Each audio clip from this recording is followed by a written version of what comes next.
Tanaël et le livre de vie, c'est d'abord et avant tout un roman.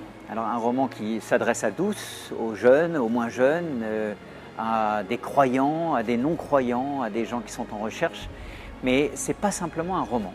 C'est aussi un témoignage sur la situation des enfants des rues de Manille, des enfants des rues et des bidonvilles de Manille, d'essayer de comprendre à travers la trame de ce roman la vie que vivent ces enfants abandonnés dans les rues de Manille.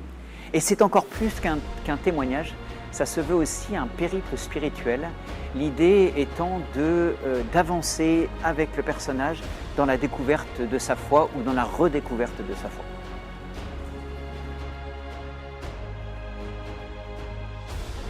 La conviction de départ, c'est de se dire que les plus pauvres ont des leçons impressionnantes à nous apporter, à nous offrir. Il faut juste être à l'écoute des plus pauvres. Donc le roman, vous voyez, c'est une trame qui nous aide à nous mettre à l'écoute des plus petits. Donc le roman va aborder un certain nombre de thèmes liés à notre foi, la question de Dieu, la question de l'homme, la question du mal, du pardon, de la joie, de la foi, de l'espérance, où les plus pauvres ont des leçons impressionnantes à nous donner. Donc l'idée, c'est de lire un roman qui nous aide à nous mettre à l'écoute des plus pauvres.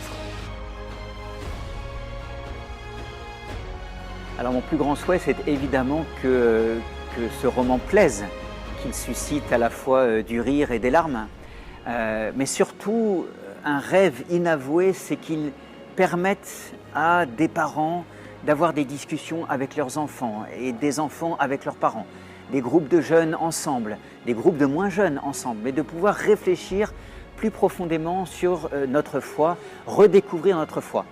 Et ce qui serait tellement merveilleux, c'est que quelqu'un qui était éloigné de Dieu redécouvre à quel point il est aimé du bon Dieu.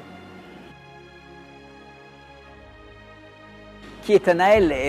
Pour savoir qui est Tanaël, il faut lire le roman.